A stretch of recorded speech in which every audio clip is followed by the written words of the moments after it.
Okay, good morning everyone. This is a recording of lab for chapter 9 and the title of the chapter is linear programming. And linear programming is used in order to find out or to solve a problem regarding either maximization or minimization. So if I ask you what do organizations um, strive to maximize, you will all say they will maximize profit.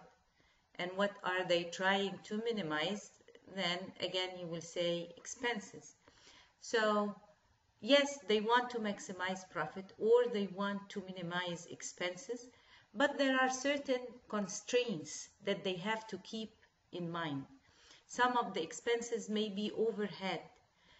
Some of the expenses are controlled by a budget. You have limited amount of resources. So because organizations have these restrictions, because they have limited resources, we have to solve the maximization problem taking into consideration these constraints. So we have a set of constraints that we have to work with, and we have a number of facts, and we try to determine what would be how much should we produce, for example, of X and Y in order to maximize profit, given that the price of X is so and so and the price of Y is so and so. So that's basically what linear programming does. It tries to find out the output or the values for X and Y to maximize profit or to minimize expenses. The X and Y's are the decision variables. So they can be either like specific products that you are trying to buy or to produce, or it can be labor that you want to hire. So there are like several decision variables that organizations play with in order to maximize profit. But these are not the only thing that they have to take into consideration. As we said, there are certain constraints that they have to work with, and restrictions, if you may want to say, that they have to abide by. So in making the decision of how much to produce of X and how much to produce of Y in order to maximize profit, I have to take into consideration that I have certain restrictions regarding, for example, my resources, my raw materials, and so on. So we'll start with page 190.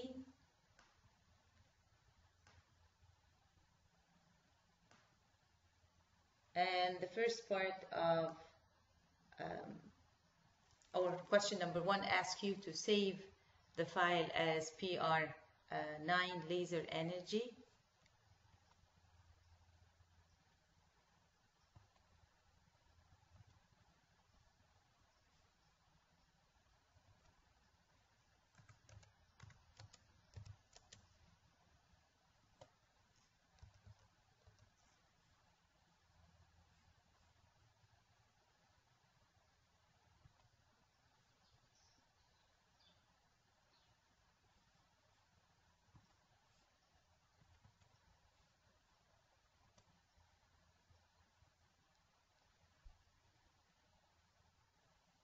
So as you can see from this Excel sheet, this is a company that produces 2 types of energy drinks. The names of these energy drinks are solar and lunar, and they are marked with the value X and Y. So they have also decision variables, and they have constraint formulas and data that they use in order to generate the formulas. So the first thing that we will do is we'll try to find out the point to maximize profits given which would be a coordinate of X and Y. that would tell us how much should we produce of X and how much to produce of Y in order to maximize the profit.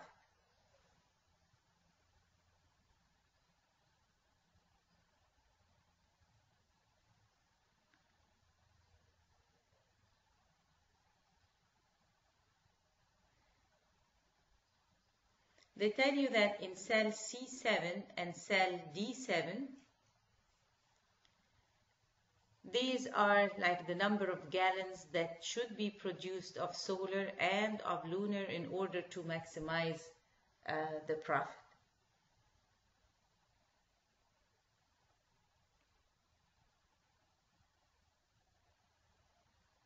They want you to select cell C7 and D7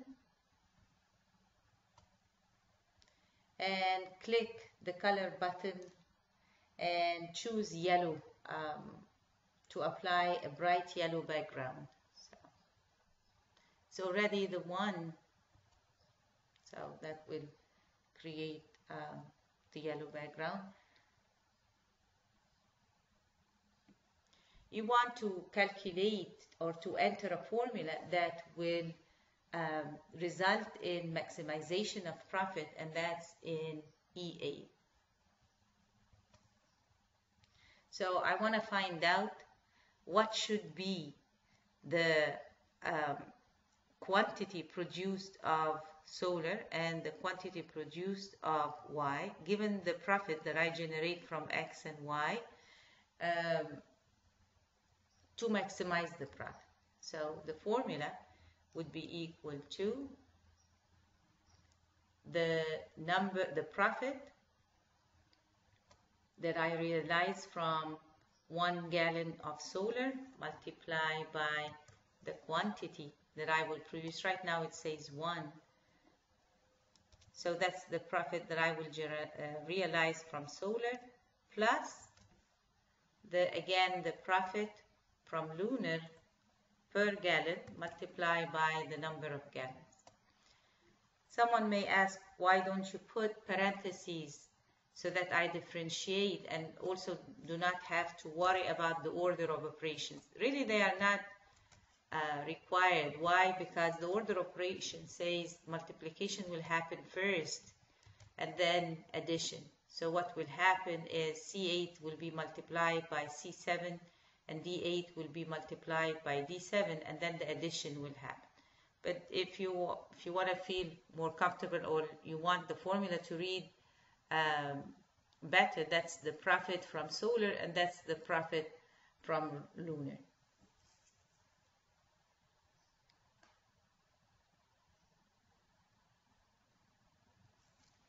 So when I hit enter, I find out that the maximum profit is equal to $6. That's because we just had 1 gallon of solar drink and 1 gallon of lunar drink.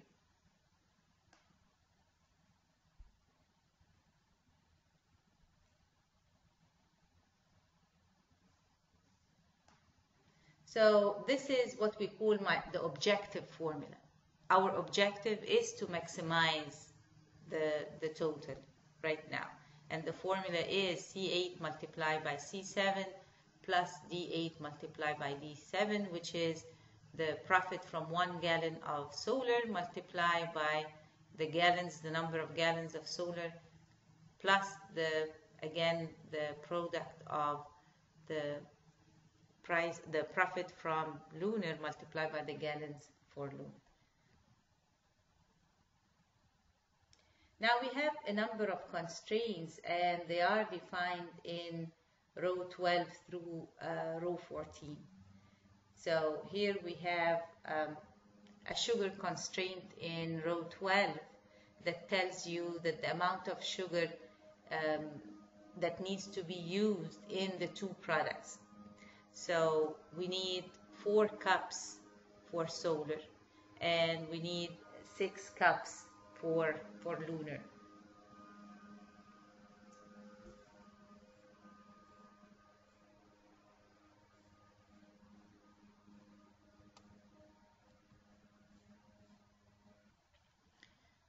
We have to understand that I have certain constraints on the resources that I have. So the total amount of sugar that I have is 120, of flavor 1 is 72, and of flavor 2 is 10.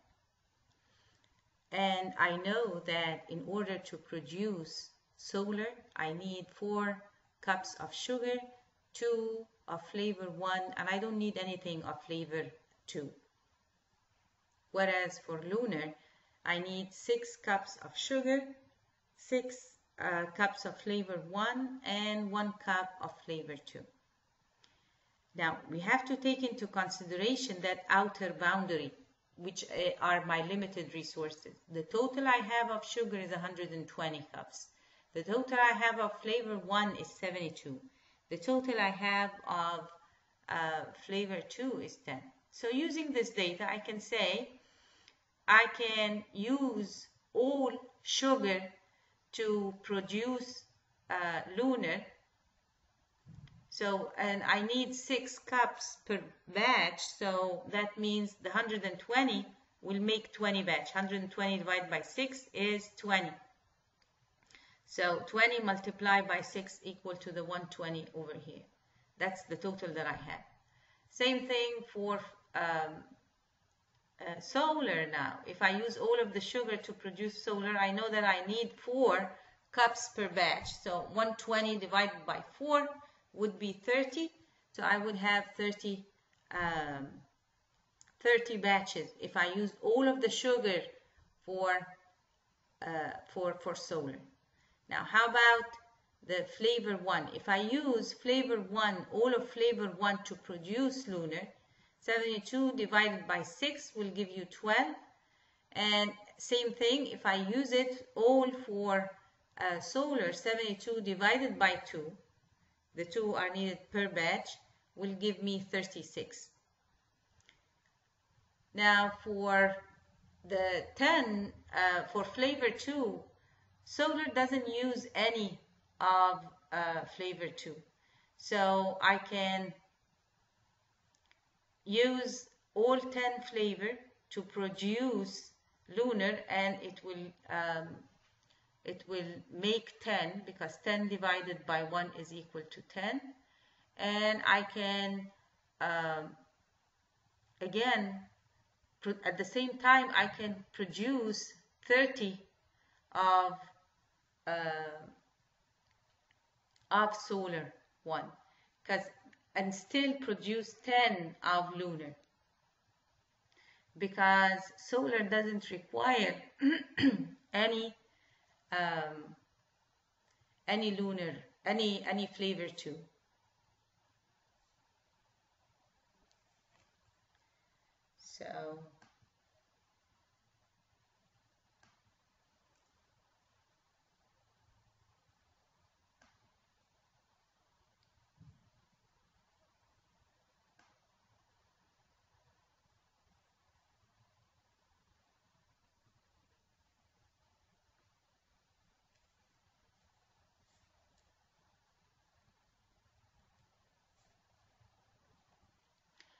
So now we want to enter what they call the constraint formulas, assuming that we only produce 1 X and 1 lunar.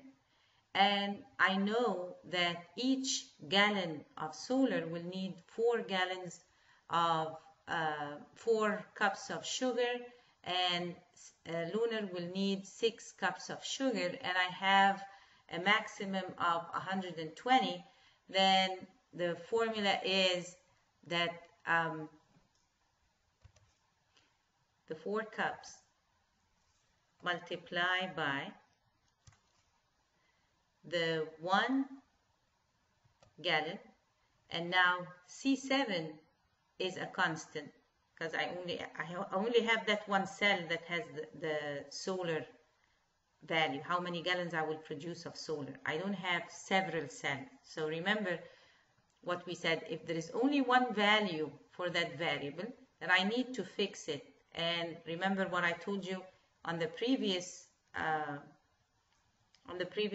video, is that if you click on F4 on your keyboard, then it will toggle between the different types of references. So this is an absolute reference. I can have the mixed reference of just fixing the row or fixing the column, or just making it a relative reference, or again going back to the absolute reference. So I know that the formula should be equal to 4 multiplied by 1 plus the 6 multiplied by, again, the quantity of lunar, and again I will need to fix it, so I press on F4. So it is amount of sugar that I need in order to produce 1 gallon multiplied by the quantity that I will produce of solar, plus the amount of sugar that I need to produce 1 gallon of lunar multiplied by the number of gallons. All of this should be less than or equal to the 120. So if I just produce 1, I'll be using 10 gallons of sugar.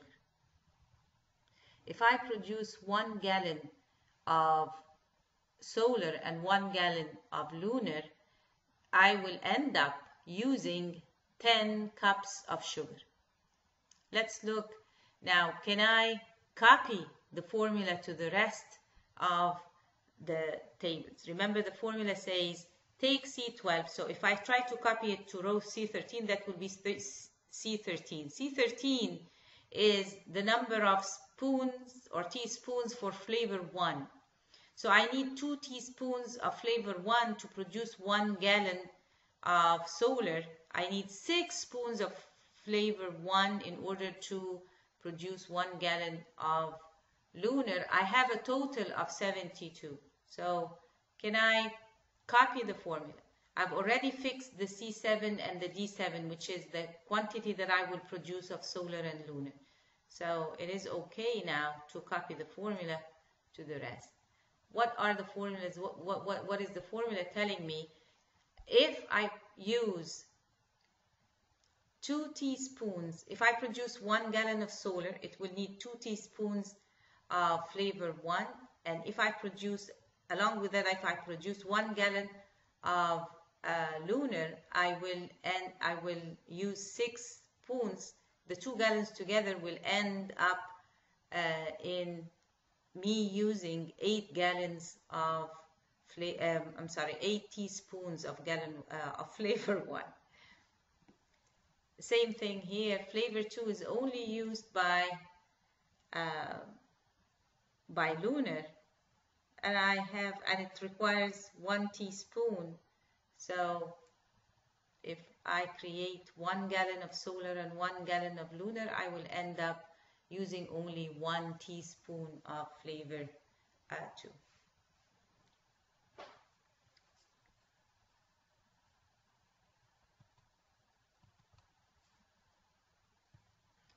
Now we want to graph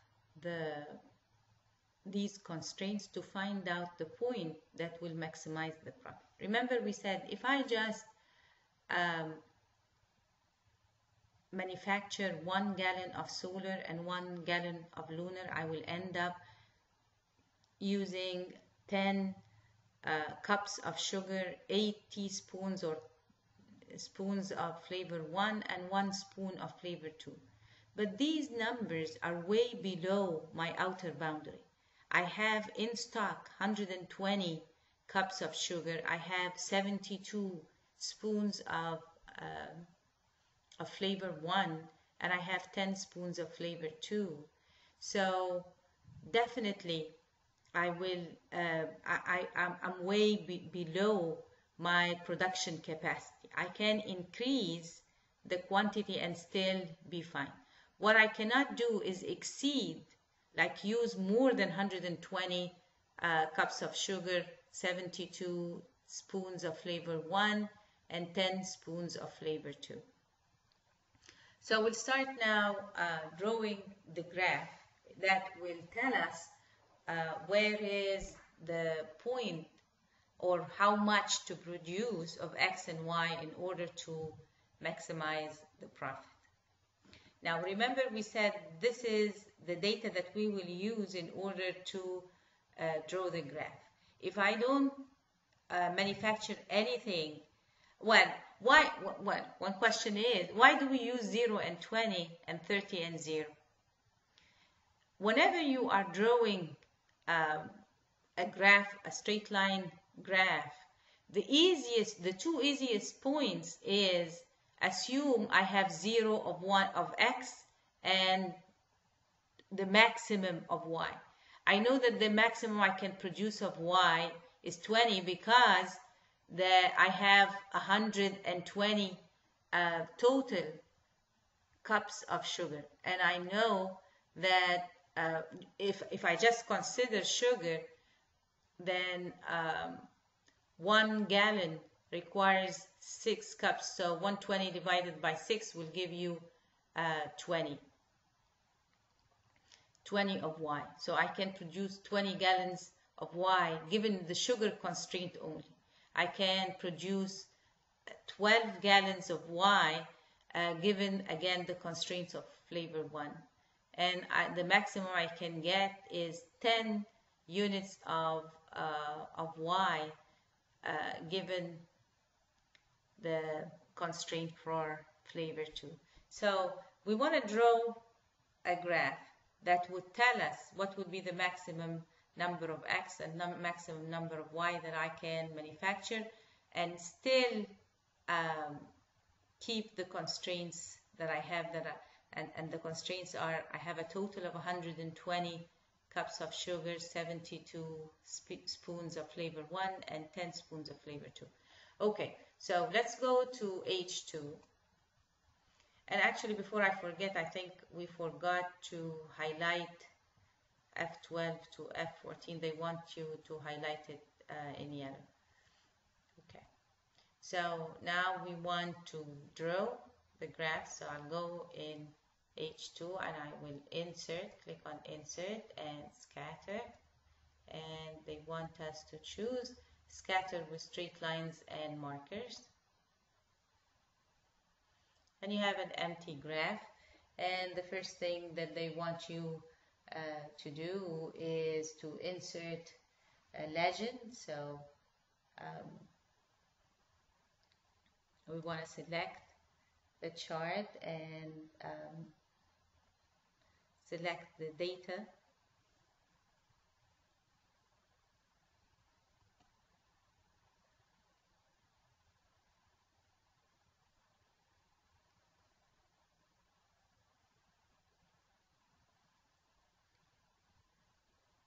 So we want to add the legends, and they ask us to choose B17.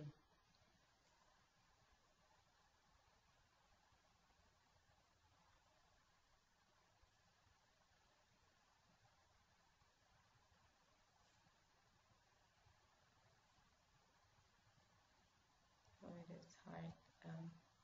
Now we won't be able to. We'll have to cancel because we need to make sure that we are not covering the data.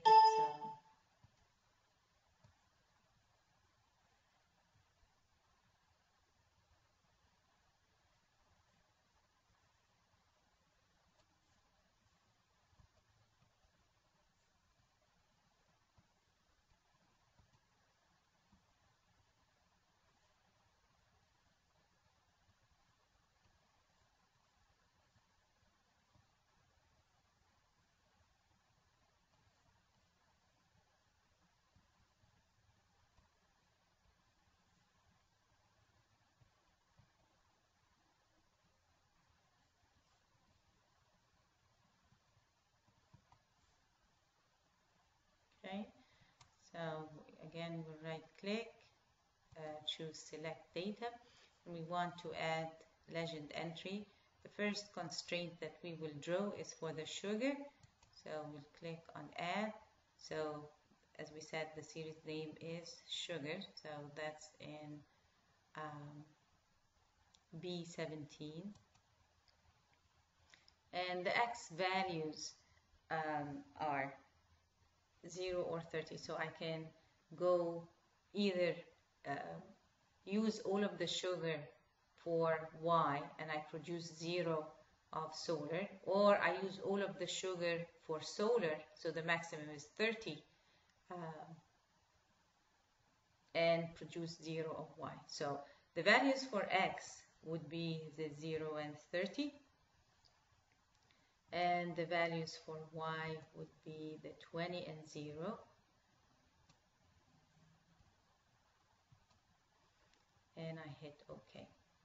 So now I can see that for sugar I can either produce 20 of Y, which is lunar, or 30 of X, which is solar, and 0 of the other.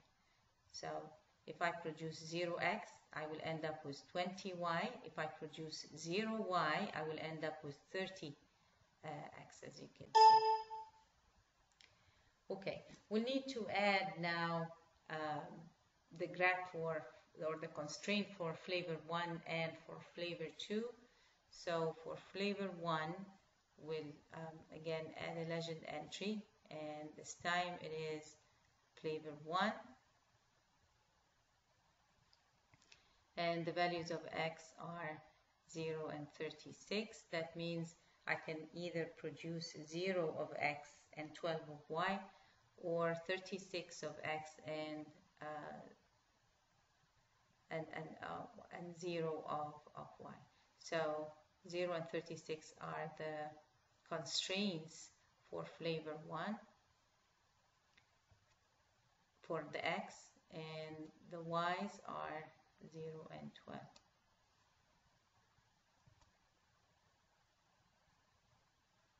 So you have that again.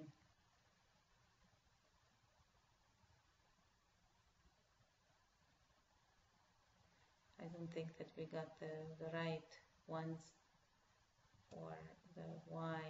I think I took part of the sugar and part of the, it's actually these ones. Yeah. Okay.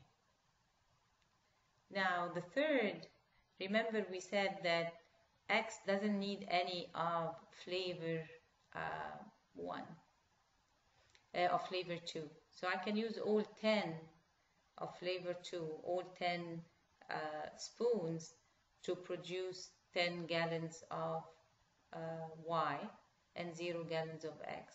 Or I can also have 30, and we chose 30 just as a number. There is no reason why we chose 30. It's a constant. Whether you produce 100 of X or anything, still you will be using 10 for Y. So now the last one is flavor 2, and the X values are 0 and 30, and the Y values are 10 and 10, which means 10 is a constant, so you would expect, of course, the line to be a horizontal line, because irrespective of the quantity I produce of X, I will have to end up with 10 Y. Why? Because I only have 10 teaspoons of flavor 2, and it takes 1 teaspoon of flavor 2 to produce 1 gallon. So, which means that the maximum I can produce of Y is actually 10 gallons.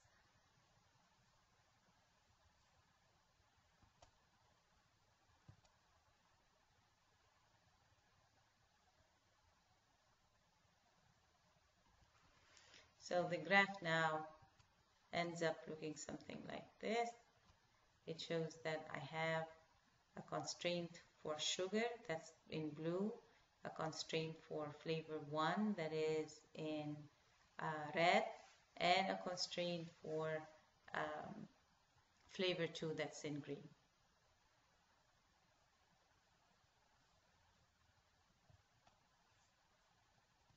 Now the question is, where is my point, or what points of X and Y should I produce in order to maximize the profit? We know that we have a feasible area, an area that is below all three graphs altogether. So if I ask you where are the extreme points, the extreme points will be this point right here, which is 0 and 10. The second point is 30 and 10. And then the third is 36 and 0. And then the last one is 30 and 0. So we really can't see exactly how, because the range, the ticks are so wide. We have from 0 to 10. I need to see by one item. So I want like to modify the horizontal and vertical axis. So I can go under chart layout and choose axis and choose the primary horizontal axis and go to more primary horizontal axis and put the measure unit to be, instead of 10, I want it to be just 1.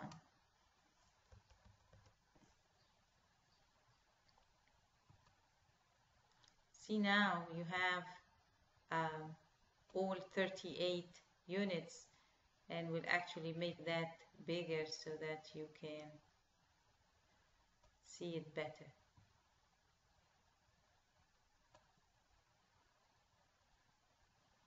We'll do the same for the vertical axis. So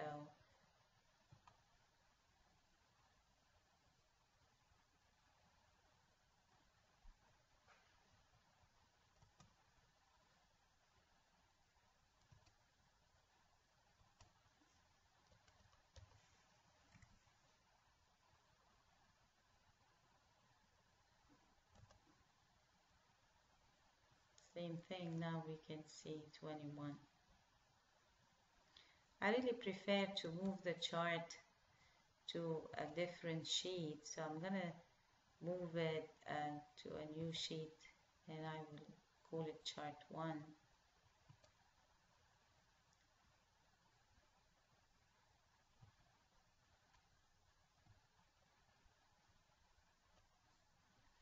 So now I can see the exact points. They are 10 and again 36 and 0.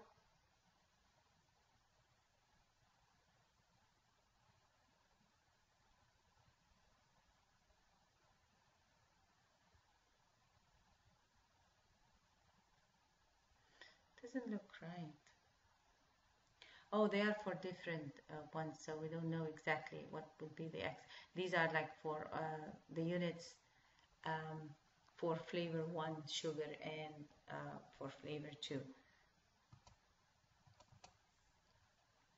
What will really help us identify the X and Y's would be to add a grid line to a vertical grid line. We have right now a horizontal one, but we don't have a vertical one.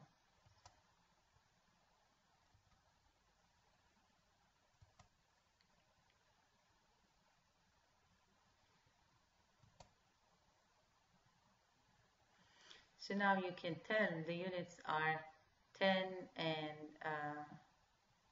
and 6. Yeah, I think it's 6. And then this one is 24 and 4, and 0 and 10, 5 and 10, 24 and 4, and the last one is 30 and 30. Remember that the extreme points are at the corner of the feasible area. They are at the corner of the feasible area.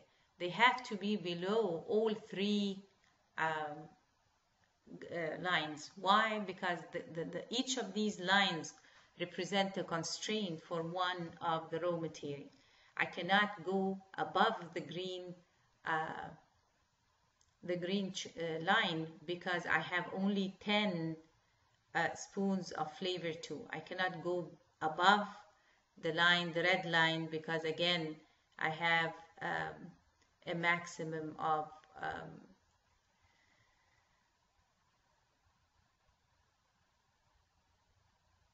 I think 12, or I'm not sure what was for flavor 1, the constraint for flavor 1, but I have a certain maximum for flavor 1.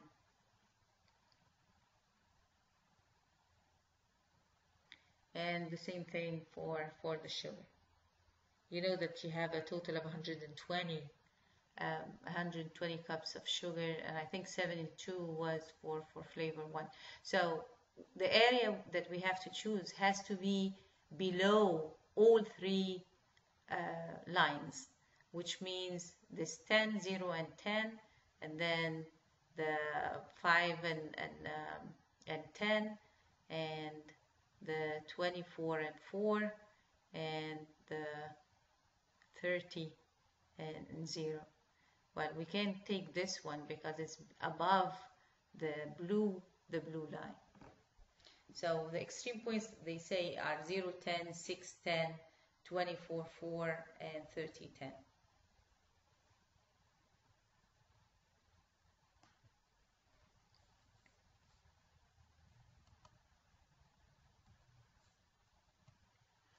Okay, now we want to choose between these points.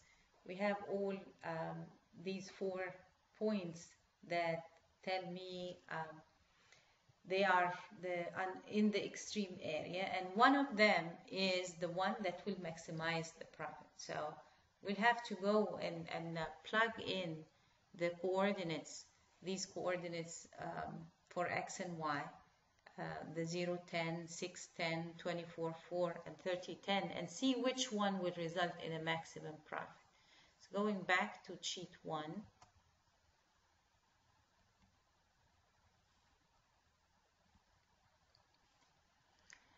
if we produce 0 of X and 10 of lunar, we'll end up with a profit of 40. How about the 6 and 10? 6 for X, 10 for Y. That will be a $52 profit. And then 24 of X and 4 of Y will end up in a 64 profit. And the last one is 30 and 0, 30 and 0, and that will end up in $60.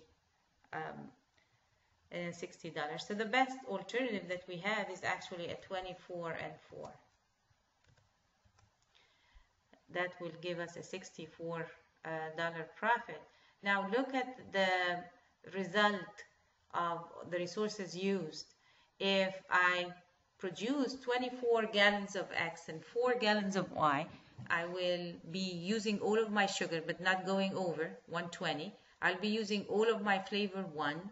So that's good that you are that you're not wasting any of the raw material, but you will be only using 4 of flavor 2, because remember X doesn't require any flavor 2, but at the same time it is that combination that will result in a maximum profit. So that's one way for you to determine the maximum or the amount of X and Y that will result in maximum profit given a set of constraints regarding our raw material.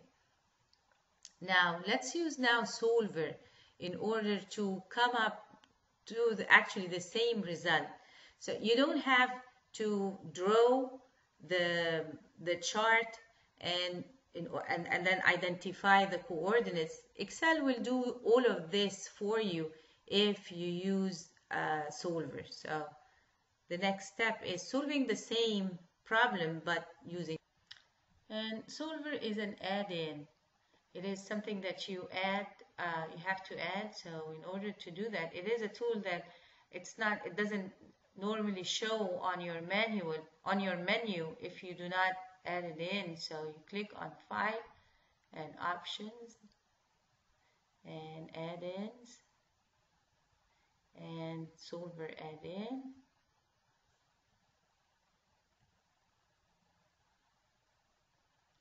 And now you will be able to see it.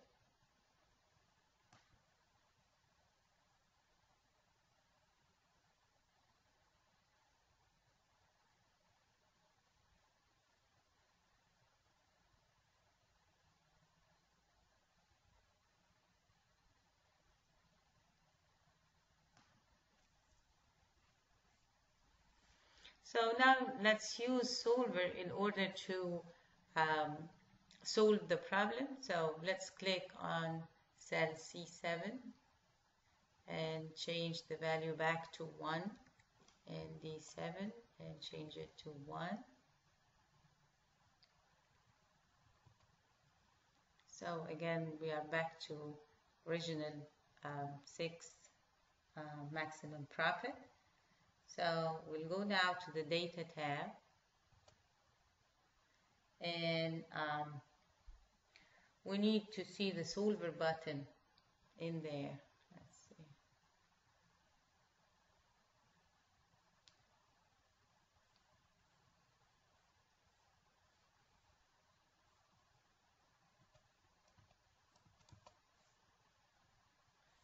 Okay, we'll add the Solver again. We'll click on File, click on Options, click on Add-ins, click on Solver Add-in, and we need to click on Excel Add-ins and choose Solver.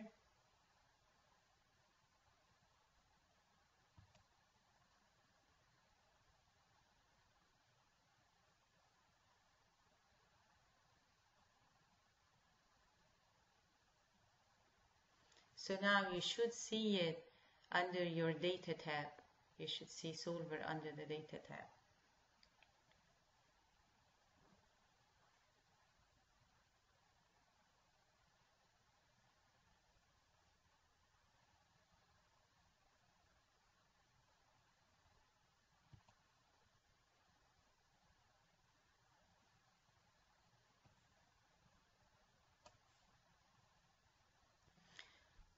The first thing that we want to put inside of Solver is to set the objective. We said our objective is to maximize profit, and the value for maximum profit will be in E8, that the one that we highlighted, or that is highlighted blue. And the cells that we will change are the quantity of X and Y. So we want to determine what quantity of X and what quantity of Y we want to produce in order to maximize the profit. So my changing cells will be C7 and D7. And I have to put a set of constraints. I have a number of constraints. I need now to show you the whole. So we want to add the first constraint, and the constraint says that a particular cell, which is now F12, so whatever I use of the sugar should be less than or equal to 120. That's my outer boundary. And I'm going to add that constraint, and another one would be that the amount that I used of flavor 1 should be less than or equal to the 72. And the last constraint is for flavor 2. And again, the quantity that I use should be less than or equal to the constraint 10. And I add, and now I have all of my constraints.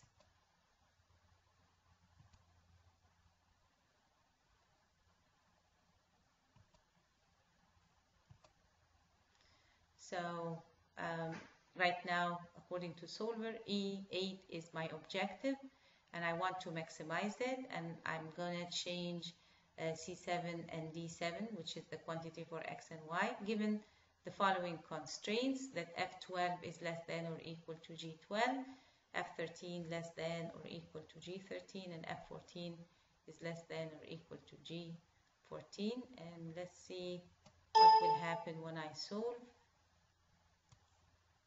Now it already realized that I will need to produce 24 of X and 4 of Y, and that I will realize the maximum of 64, which was exactly the same answer that we arrived to using the chart. Now one good thing about Solver is that it works also with the scenario analysis. So I can save that scenario and produce other scenarios for the other points so that I can at the end show a report. So let's do that. Okay. So let's save the scenario. We'll name the scenario conservative. So assuming that we have a conservative budget that will allow us only 120 cups of sugar, 72 spoons of flavor 1, and 4 for flavor 2, I can change my outer boundaries.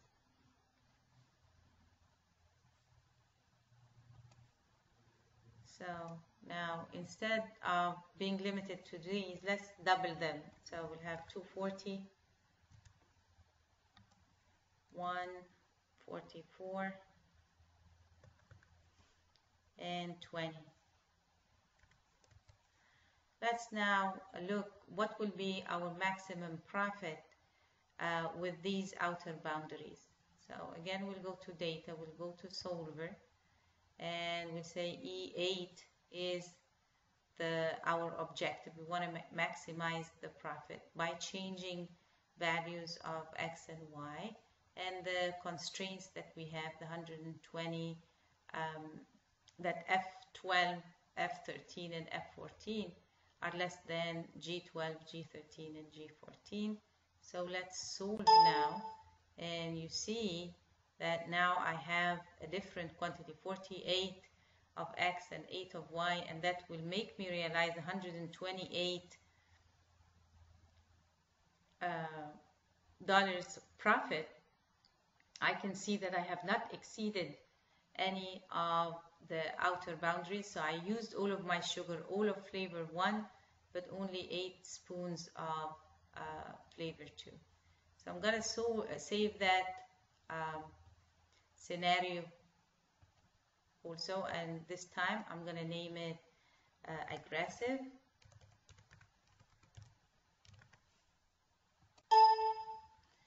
And I want to see, can I now go and do a what-if analysis and a scenario manager? And I can see, oh, my scenarios are right there. And I want to show the first one, just to make sure. And it is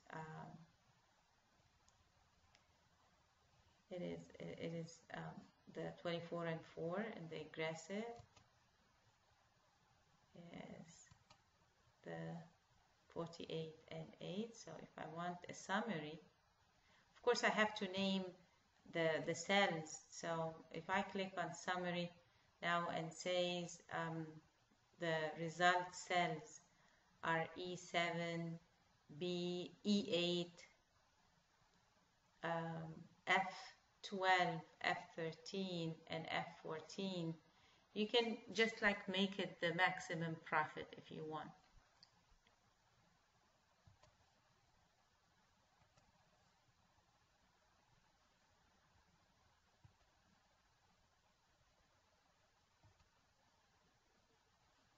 So you need to name C7, D7, and E8 in order to get a meaningful report.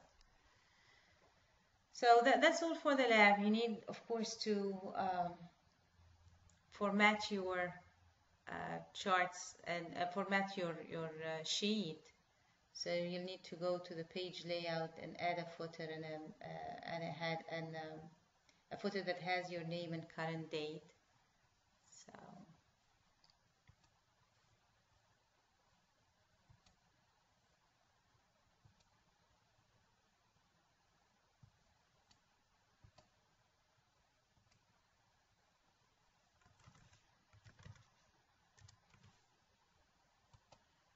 remember, you just click on the calendar to insert the date. They want you to change the page orientation to landscape, and they want you to make sure that the sheets fit on one page.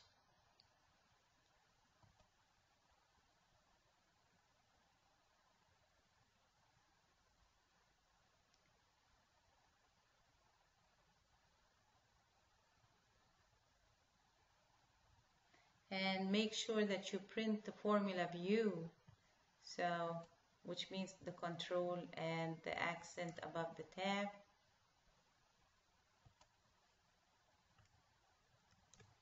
And save it. That way we can see the formulas that you have entered. And save it and upload it to Blackboard. Well, that's all for Lab 9. Make sure that you create the summary, the scenario summary. The extra credit will be to actually name the cells on the scenario summary, the C7, the D7, and the E8. So can I, instead of this being called 48, can I name it something? Can I name the 8 and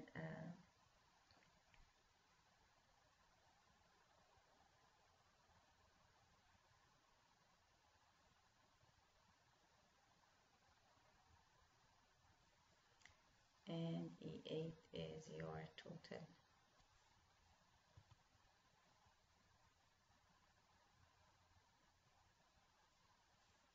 Okay, well, thank you all for listening, and I look forward to your submission for this lab.